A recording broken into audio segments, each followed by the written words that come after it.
ഏറ്റവും കൂടുതൽ വിളിക്കുന്നത് സ്ത്രീകളാണ്. നമ്മൾ അതേ സപ്പോർട്ട് ചെയ്യാം. പേരില് സ്ത്രീകളാണെങ്കിലും എല്ലാ ന്യായമാണെന്ന് തോന്നുന്ന എല്ലാ കാര്യം ഒരുപാട് വ്യാജ പരാതി വ്യാജ കേസുകൾ അങ്ങോട്ടും ഇങ്ങോട്ടും വരുന്നുണ്ട്. കൂടുതൽ ക്വസ്റ്റ്യൻ തന്നെയാണെന്ന് പറയുന്നത്. അല്ല, ഞങ്ങളുടെ ഈ മിഷൻ ഇൻഫർമേഷനിൽ വർക്ക് ചെയ്യുന്ന രണ്ട് പ്രമുഖ ലോയേഴ്സ് അല്ലെങ്കിൽ സപ്പോർട്ട് ഫ്രീ ആയിട്ട് കൊടുക്കുന്ന ലോയേഴ്സ് രണ്ടുപേരും സ്ത്രീകളാണ്.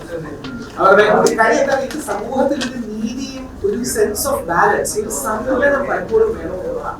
ഈ സന്തുലനം ഇല്ലാതാകുമ്പോഴാണ് അത് ഈ തീവ്ര ഫെമിനിസ്റ്റുകളുടെ ഭാഗത്തുനിന്നും ഉണ്ടാകാറുണ്ട്, ഈ തീവ്ര ഒരു പുരുഷ പ്രവർത്തകരുടെ ഭാഗത്തുനിന്നും ഉണ്ടാകാറുണ്ട്. അപ്പം അവര് കറക്റ്റ് ചെയ്തില്ലെങ്കിൽ നാളെ നമ്മൾ പറയുന്ന കോസ് ഡീലെജിറ്റിമൈസ്ഡ് ആയി പോകും. നമ്മൾ പറയുന്ന വാദങ്ങൾ ദുർബലമായി പോകും. നമ്മൾ പറയുന്ന കാര്യങ്ങൾ ഈ ബഹളത്തിലും വിവാദത്തിലും മുങ്ങിപ്പോകും.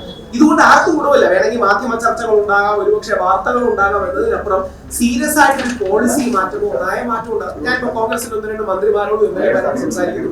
ഏതെങ്കിലും രീതിയിൽ അവർ പറഞ്ഞു തൽക്കാലം പുരുഷ കമ്മീഷനേക്കാൾ കൂടുതൽ സ്വീകാര്യത മതി, ഒരു ഗുണമുള്ള എന്തെങ്കിലും നടക്കട്ടെ. എത്രയോ വർഷങ്ങളായി ഞങ്ങൾ ശ്രമിക്കുകയാണ്.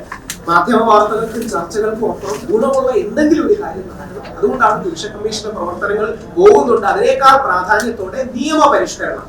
പുരുഷനെയും ആരോപിതനെന്ന്, സ്ത്രീയെ അതിജീവിതയെന്നും പുരുഷനെ ആരോപിതൻ എന്ന് മാത്രം വിളിക്കുന്ന ഒരു ഘട്ടത്തിലും നിയമത്തിന്റെ ക്യാമ്പയിൻ ഇതിലാണ് ഇത്തരം കോസുകൾ അതുകൊണ്ട് ഡീലെജിറ്റിമൈസ് ചെയ്യപ്പെട്ടതെന്നുള്ളതുകൊണ്ടാണ്.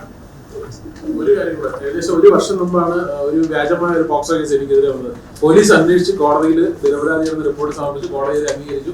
അതുവരെ പക്ഷെ എന്റെ പേര് ചാനലിൽ ഇപ്പോഴും ന്യൂസിൽ സെർച്ച് ചെയ്താൽ വരും, മുകേഷ് നായർ പോക്സോ കേസിൽ പ്രതി. പക്ഷെ തിരിച്ച് വാർത്ത പുള്ളി നിരപരാധിയെന്ന് കോടതി കണ്ടെത്തി എന്നുള്ള വാർത്ത വളരെ കുറവേ വരാം. അതാണ് അതിന്റെ അകത്ത് തമാശ. അതുകൊണ്ട് ഈ ഒരു നിയമം വളരെ ശക്തമായിട്ട് നമ്മൾ അതിനുവേണ്ടി മുന്നോട്ട് പോവാണ്.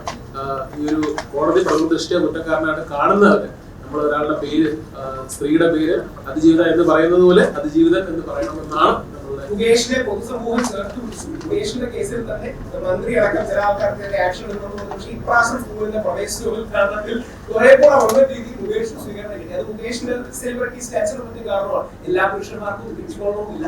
അവിടെയാണ് മുകേഷും ഞാനടക്കമുള്ള ആൾക്കാർ നമ്മളാൽ ചെയ്തു കൊടുക്കുന്ന കാര്യങ്ങൾ ചെയ്യുന്നത്. അത് ഓവർ ആക്കാതെ ചെയ്യണം. നമ്മുടെ ഭാഗത്തുനിന്നും അങ്ങനെ എന്തെങ്കിലും ഓവറായിട്ടോ അമിതമായ പ്രതികരണം ഞാൻ പറയാൻ വിട്ടൊരു കാര്യം, നമ്മൾ കഴിഞ്ഞ പ്രവേശനോത്സവത്തിൽ ഞാൻ പങ്കെടുത്ത വലിയ വിവാദമായിരുന്നു. അന്ന് ഞാൻ കേസിൽ ജസ്റ്റ് ആന്റിസിപ്പേറ്ററി ബെയിൽ കിട്ടി നിൽക്കുന്ന സമയത്ത് കോടതി കണ്ടോണ്ടാണ് ആന്റിസിപ്പേറ്ററി ചെയ്യുന്നത്. അത് കഴിഞ്ഞ് ഒരു മാസം കഴിഞ്ഞാണ് എന്റെ റിപ്പോർട്ട് കോടതി ഫയലാവുന്നത്.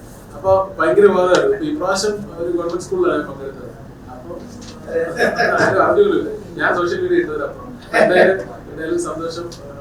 എല്ലാവരും സപ്പോർട്ട് വേണം.